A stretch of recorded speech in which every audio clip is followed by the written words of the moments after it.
Bonjour et bienvenue dans notre Midral Vidéo Training. L'objectif d'aujourd'hui est de vous montrer comment choisir votre format de date facilement sur Alteryx. Pour cela, on va s'appuyer sur un fichier Excel qui contient les données de vente d'une société qui s'appelle SportUp. On va commencer par créer un nouveau workflow, donc on va cliquer ici sur New Workflow.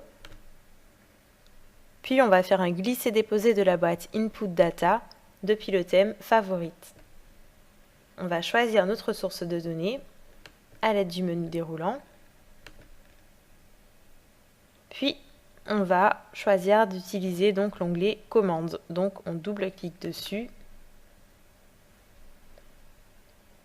D'après la prévisualisation, donc ici dans cet onglet, on a 3 colonnes de type date, à savoir la date de commande, la date d'échéance et la date de livraison, qui sont donc au même format. Donc à chaque fois, on a d'abord l'année, puis le mois et enfin la date. Nous, on va choisir de changer ce format et pour cela, on va se diriger vers le thème Parse et faire un glisser-déposer de la boîte Date Time.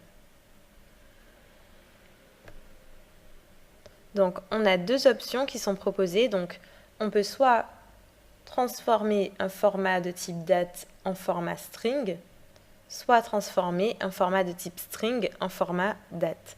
Nous, on va choisir la première option. Donc Alteryx a détecté automatiquement les 3 colonnes de type date que l'on avait. On va garder nous la date de commande.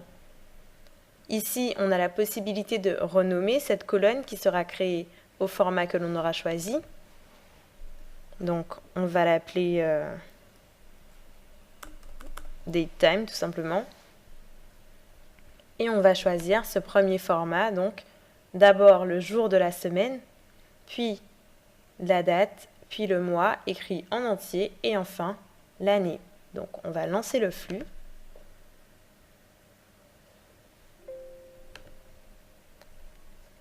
Et on voit donc qu'initialement on avait effectivement l'année, puis le mois, puis enfin le jour. Et dans cette nouvelle colonne donc, que l'on a créée, on a bien les dates au format que l'on a choisi.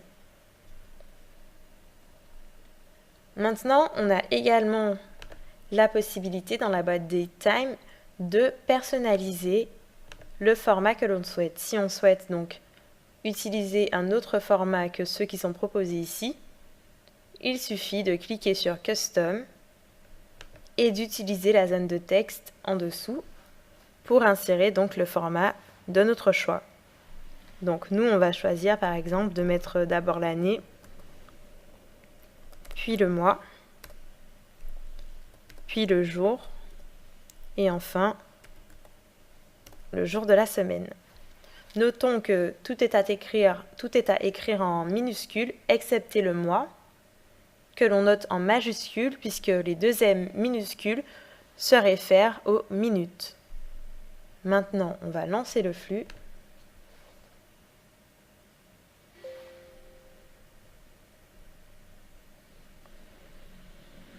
Et on voit que le format que l'on avait choisi, le format que l'on a personnalisé, a bien été respecté. Donc maintenant, vous savez comment choisir le format de votre choix grâce à la boîte DateTime sur Alteryx. Je vous remercie d'avoir suivi notre Midral Vidéo Training. J'espère que cela vous sera utile et je vous dis à bientôt pour d'autres vidéos.